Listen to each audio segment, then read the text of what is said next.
I'm Paula Blankenship, and I'm the Creative Director with Heirloom Traditions Paint.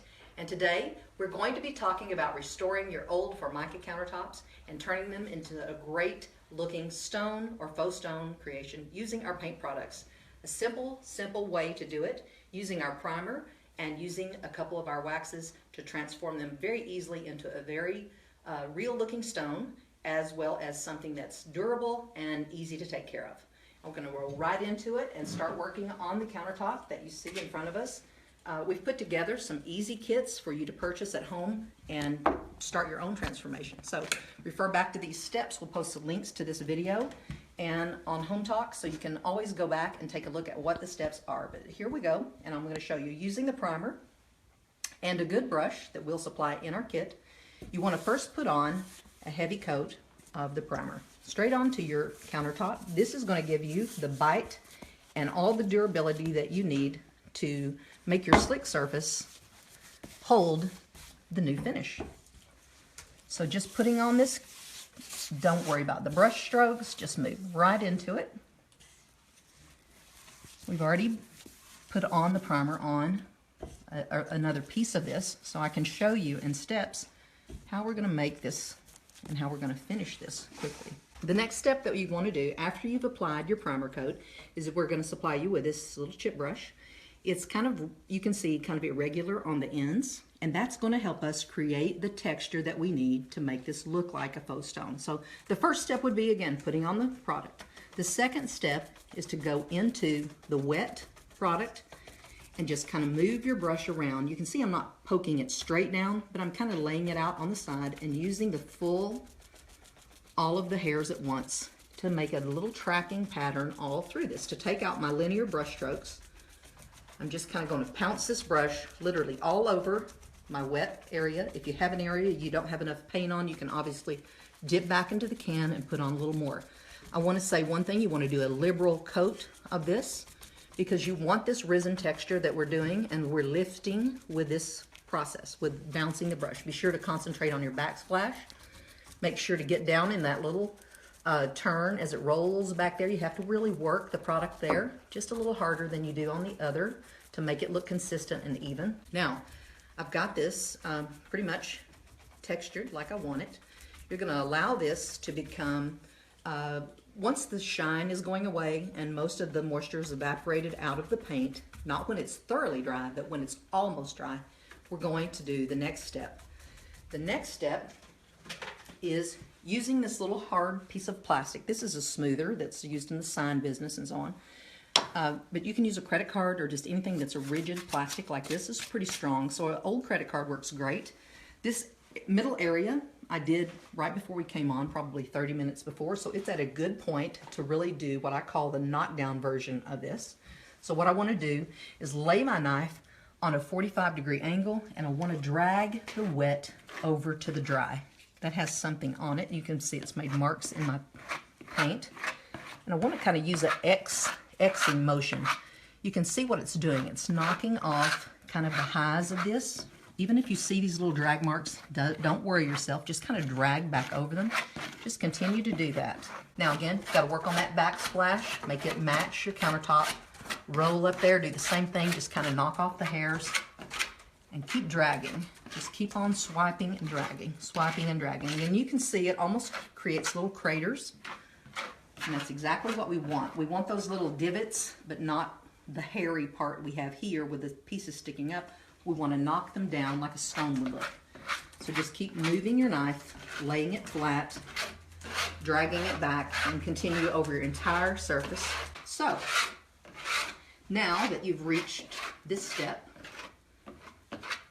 we're going to start over to the finishing process, which takes a little longer than this. This is a very easy, doesn't require any special skills to do this. One other tip that I'm going to tell you about is they're all water soluble. Everything cleans up with water, and just simply wash your brushes out. There's no smell to this. There's no harsh smell. There is a slight smell, but no harsh smell. This primer that we're using is a primer that we offer through Heirloom, and it is also can be used on your tile backsplash as well as furniture. So it's not just for countertops, but it will give you bite on anything that you want to put it on. So it's an awesome primer. It does prevent bleeds, and it gives you a good grip on any surface. So now we're going to pull this countertop up and start the finishing process. We have this one that we pre-finished earlier that I want to show you. This one is not thoroughly dry, but dry enough. And we have a heat gun that we can dry this with. So the finishing steps are going to require a couple different products. We're going to start off with our gray combination. And that's using one of our waterborne, water-based waxes called Barnwood. And we're going to just simply put that on top of this material. And I know it sounds very simple. Once this is dry, it's going to create a beautiful finish. I'm going to pour my wax out into a paper plate. And that's going to give me a good working surface because I'm going to use my true applicator to put on the product. Put a nice liberal amount out into your paper plate so you have a good flat working surface.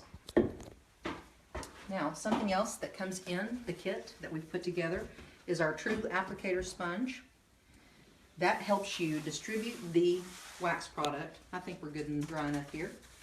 You're going to just rub it around all over your surface and basically just put it on there. Don't worry about the marks again. It's not going to be important at this point. I'm just going to get a nice gray tone going on.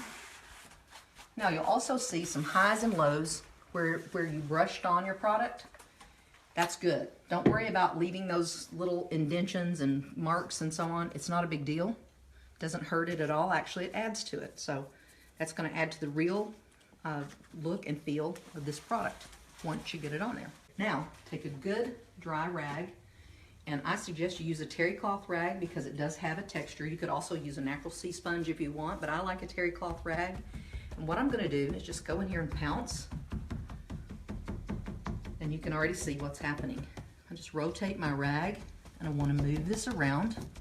And you can see this is absolutely no skill required to do this. Now, if you've got a streak showing up, just come back in here and pounce it with this. You might want to grab some more, put it on there. Again, having the variable and the highs and the lows just make this that much more believable. So now, something else that you need at home is a spray bottle, and we've just taken an old cleaner bottle here, and we're going to do something that really makes this look adorable and really super believable. Now that we have on the gray, this product being a water-based wax, whenever you mist this with water, it's going to create little dots and drops that really pick up on this rag, and you'll see. You don't want to wet this with a fine mist. You want a droplet. See the little droplets it's creating? The droplets are what we're after. Just barely pull back on the trigger, and just do this in small areas. Let it sit just for a few minutes and then go in and remove. And you can see that what it's doing, just those little drops are helping me pick up. See the dots showing up? It's just it's pulling back the gray and allowing that white to come through. Now something I want to do, I want to go in and I want to put some more dots in here because I want this to have maybe a third dimension. I want to go in here and sling. You can do this with a toothbrush or you can just do it like I'm doing it. Just go in here and take some of your paint. Don't worry if you get a streak like that, it's no big deal. I just want to consistently kind of dot it all over, and I'm going to show you what I'm going to do with that. I'm going to add this dimension back to it using my true applicator, which comes in your little kit. And you just want to come in here and pounce lightly over this and kind of leave the dots, but you're going to soften the dots. Just come in here and add this next little layer. You don't have to do this step, but I think it kind of makes it a little more believable. Just watch, don't get your sponge to track a round dot, and I am doing that, but what I'm going to do is just move it around a little bit. Okay, now we're going to move over and we're going to do the sandstone color in our next colorway. Grab myself another plate here. One is our dark umber wax and the other one is our black wax. Both of those come in the kit and they give you a faux granite look. So now we're going to move over and do the brown combination. So again, start off with the dark umber wax, and we're going to give this a tonal look of a tan, if you will.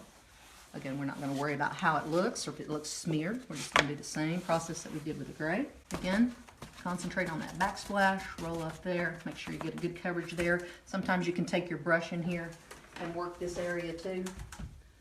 I'm going to continue right on using this brush. Here we go. I want to pull back. You don't want a puddle of product in there.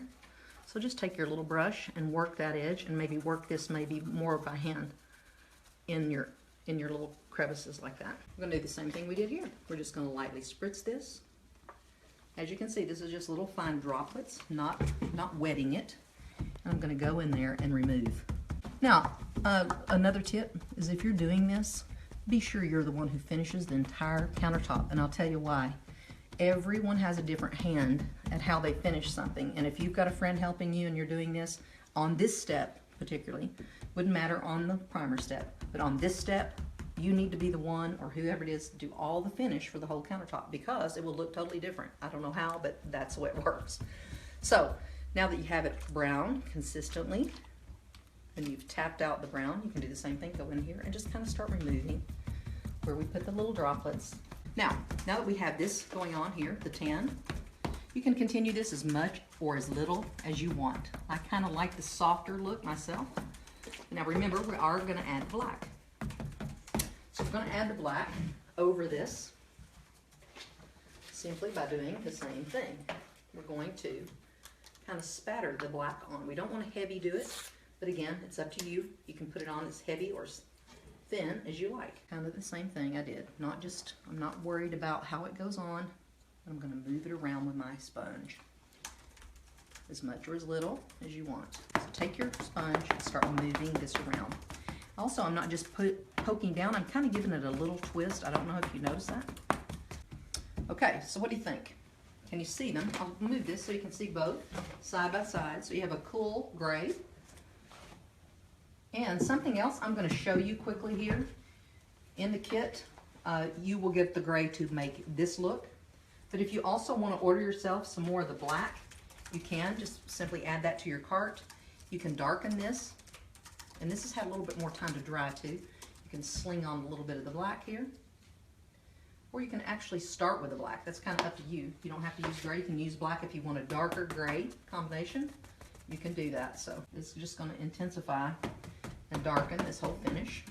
The little dots really help it. So I think they look great. They take it from having a sponge texture to really looking like stone. So our top coat is the most important step in this process. This is the clear gloss, and it is a hard shell top coat. And I'm going to suggest that you put on a couple coats around your sink area. Maybe you use a third coat. That's up to you. I think you'll be able to tell by the thickness of the coat that you're putting on